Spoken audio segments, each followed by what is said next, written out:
Hey everybody, Chris Schroeder here, leading communications expert and business coach in Japan. How you doing? This is episode 20, Secrets to Success, Knowing Your Competitors, or your competition. So today, I want to share some stories about this topic over a chess tournament that I just finished. My son and I were in a 4-day chess tournament, 7 rounds. It was called the Japan Chess Classic 2019. We played 2 rounds on Friday, Saturday, and Sunday, 2 rounds each, and then 1 round yesterday. So anyway, knowing your competitors. So the secret to success, one of the secrets to success is knowing and analyzing your competition, whether that be in business or in sports.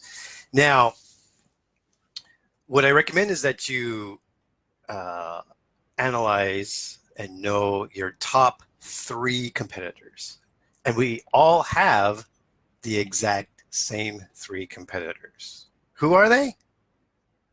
Me, myself, and I. Gotcha. You thought I was going to say, who has the #1 market share in my business, or who's the top player in my sport. Uh, and of course, that is important, knowing your competitors. But your #1 enemy, your #1 competitor is yourself. Knowing yourself, that is the secret to success. That is the secret to growing, knowing your weaknesses. It's interesting. So I want to share this topic, support this topic with 2 stories from the chess. Now, like I said, we played 7 rounds. Um, I lost my first 2 games to pretty strong players. Then I got a draw from 2 players I should have beaten, but I was still happy with the draw. And then I beat a player who was much stronger than I in his ratings. He's about 600 points stronger than me in my rating. And then my last game yesterday, I lost and I should have won. So, like I said, the secret to success is knowing yourself, knowing your weaknesses. So it's interesting in the match 2 days ago where I beat a player who was much stronger than me, had a much higher rating. It was interesting. I made a move and he made a mistake. Not a huge mistake, just a minor mistake. And it was a mistake that he should not have missed. And so when he realized his mistake, his whole body language changed. He just went, ah. And he was like that for the rest of the match. For 30 minutes, he was just like, ah, sighing and talking to himself because he couldn't believe he had made that mistake. And I won the game. Not because of that mistake.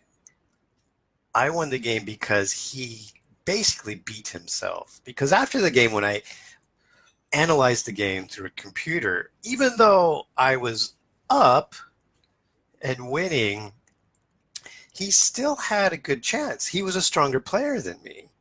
So if he had just focused and moved on and kept playing the game as best as he could, he could have beaten me because he was much stronger than me. But he lost because he beat himself. And it was funny because I knew how he felt. I felt great because I was winning.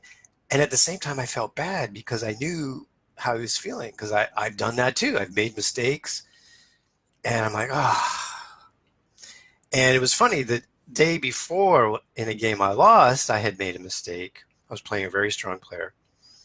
And I had that same feeling. I was just like, oh, I can't believe I did that. But then I told myself, wait, I can recover. What's the best move? What's the best move? I'll just keep playing. I'll play it out. It's a mistake. It's not huge. I'll probably lose the game, but I'm just going to play it out the best I can.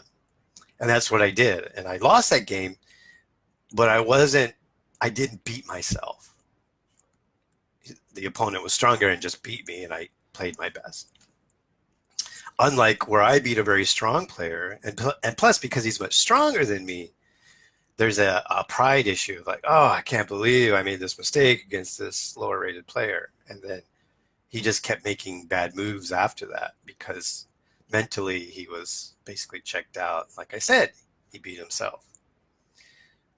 So again, knowing your competition means knowing yourself. And knowing yourself means, what are my weaknesses?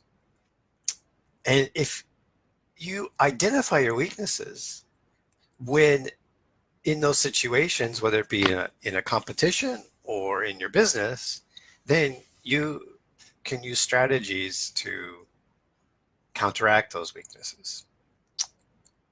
Use your strengths. So yesterday I was playing a player. We were about the same level. He was white, I was black, so he has the initiative.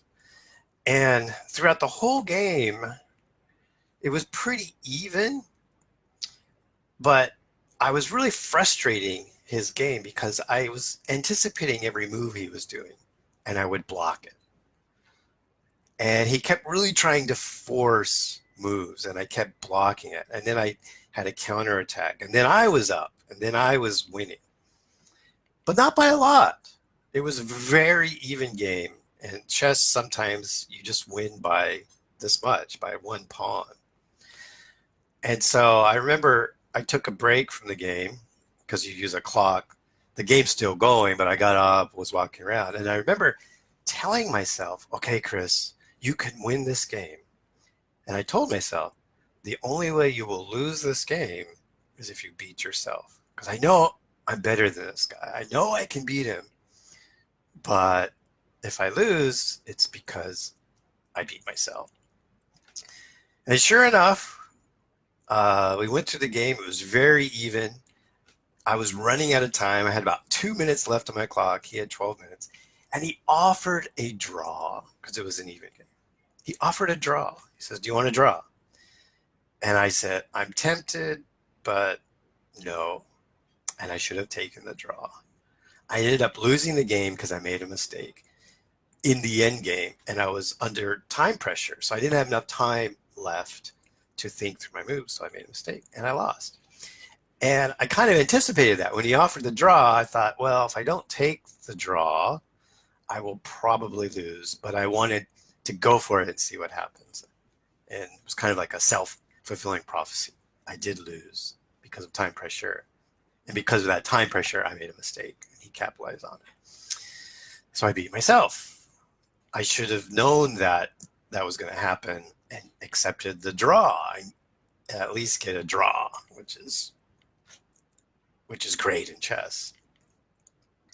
And then for that game, after the game, I used a computer to go through the analysis, and sure enough, there was not a mistake, but there was a position where I had an advantage and I could have won the game. Not through checkmate, but I could have gotten a huge advantage and I missed it. And again, I missed it from not a big mistake. I just missed a move that I could have done that I should have seen. I should not have overlooked. So again, knowing yourself. So for me, in chess, my weaknesses are, um, making stupid mistakes, not looking at all the positions, and taking too much time. So in business, again, whether you're starting your own business, whether you're working for a company, um, if you're in a company, if you want to grow in your career, if you're starting your own business, you want to be successful in your business, of course you need to know your competitors, but remember, your biggest competitor is yourself, and you need to know yourself. You need to know your strengths and your weaknesses. Minimize your weaknesses, maximize your strengths. And if you do that, you will be on the road to success, both professionally and personally. So anyway, thank you. Today is August 13th, Tuesday, and a lot of people have this week off in Japan. It's the summer Obon Yasumi, but Thank you for watching, and you can check this out on YouTube as well. Thank you, and sayonara.